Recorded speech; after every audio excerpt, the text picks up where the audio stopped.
రైతులకు ఇచ్చిన హామీలను రాష్ట్ర ప్రభుత్వం నిర్లక్ష్యం చేస్తుందని రైతు ప్రజా సంఘాల సమాఖ్య జాతీయ అధ్యక్షుడు పోలాడి రామారావు, ఓసీజేఏసీ జాతీయ ప్రధాన కార్యదర్శి సంధి తిరుపతి రెడ్డి తీవ్రంగా విమర్శించారు. అన్నదాతలను విమర్శిస్తే ప్రభుత్వం మూల్యం చెల్లించక తప్పదని హెచ్చరించారు. ప్రజా సంక్షేమం పేరుతో పాలకులు మాటలకే పరిమితమై రైతుల సమస్యలను పట్టించుకోవడం లేదని విమర్శించారు. రైతులు న్యాయమైన డిమాండ్లు నెరవేరే వరకు తెలంగాణ ఉద్యమ తరహాలో పోరాటాన్ని ఉధృతం చేస్తామని స్పష్టం చేశారు. ఏప్రిల్ 28న కరీంనగర్లోని ఎస్ఆర్ఆర్ డిగ్రీ కాలేజ్ మైదానంలో 1,00,000 మందితో రాష్ట్ర స్థాయి రైతు మహాగర్జన సమరభేరి సభ నిర్వహించినట్టు తెలిపారు. సభ ఏర్పాటుపై జరిగిన సన్నాహక సమావేశంలో వివిధ రైతు ప్రజా సంఘాల నేతలు పెద్ద ఎత్తున పాల్గొన్నారు. ఈ సందర్భంగా నాయకులు మాట్లాడుతూ రైతు భరోసా నిధులు సమయానికి విడుదల చేయాలని, పంటలకు గిట్టుబాటు ధర కల్పించాలని, కౌలు రైతులకు న్యాయం చేయాలని డిమాండ్ చేశారు. అలాగే ఉపాధి హామీ పథకాన్ని వ్యవసాయ రంగానికి అనుసంధానం చేయాలని, రైతు బీమా పయ్యవ పరిమితి పెంపుతో పాటు పెన్షన్, ఉచిత వైద్య సదుపాయాలు కల్పించాలని కోరారు.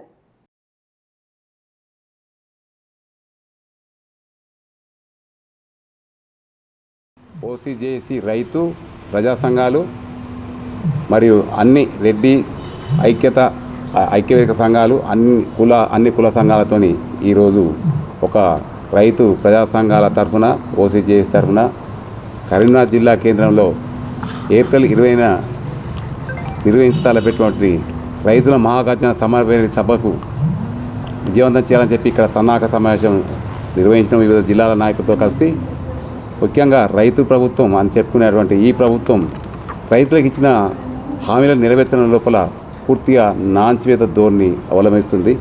కౌలు రైతులకు హామీలను ఎన్నికల మేనిఫెస్టోలో పెట్టినటువంటి వాళ్ళ పార్టీ ఇప్పుడు వచ్చినటువంటి అధికార పార్టీ ప్రభుత్వం ఆ కౌలు రైతుల ఊసెత్తలేదు. కనీసం వాళ్ళ గురించి ఈ 2.5 సంవత్సరాలు దాటింది, 3 సంవత్సరాల్లో ఎంటర్ అవుతుంది ప్రభుత్వం, ఇప్పటివరకు దాటి లేదు. అన్ని రకాల ధాన్యానికి 500 రూపాయల బోనస్ ఇస్తామని చెప్పిన ఈ ప్రభుత్వం కేవలం సన్న రకాలకు మాత్రమే అడపాదడప 500 రూపాయలు కూడా అడపాదడప ఇస్తుంది. మేమేమంటున్నాం, మీరు ఇచ్చిన హామీ ప్రకారం సన్నవడ్డతో పాటు దొడ్డి రకం వడ్లకు కూడా 500 బోనస్ కల్పించి అది కూడా పంట కొనుగోలు కేంద్రంలో ఆ ధాన్యంతో పాటు ఈ పైసలు కూడా రిలీజ్ చేయాలని చెప్పి ప్రభుత్వాన్ని డిమాండ్ చేస్తున్నాం. రైతులకు ఏదైతే యూరియా నిల్వలు ఇప్పుడు కుంటి సాకులు చెప్పడం కాదు, ఒకసారి గ్రామాన్ని యూనిట్ అంటారు, ఒకసారి మండలాన్ని యూనిట్ అంటారు, ఒకసారి జిల్లా యూనిట్ అంటారు. తీరా చూస్తే ఏంటంటే ఒక బ్లాక్ మార్కెట్ దందాకు తెరలిపోయే విధంగా ఇప్పుడు ఏదో యుద్ధం వచ్చిందని చెప్పి ఇప్పుడే ఓ రకంగా వారు తలపెట్టిన రైతు మహాగర్జన సభను కని విని ఎరగని రీతిలో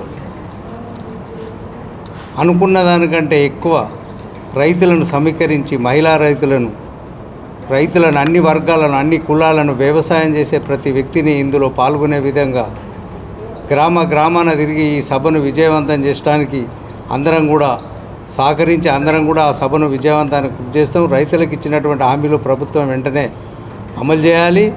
రైతు బంధు, రైతు భరోసా వెంటనే విడుదల చేసి యాపుల్లో కాకుండా షాపుల్లో యూరియా దొరికే విధంగా ప్రభుత్వం చర్యలు తీసుకోవాలని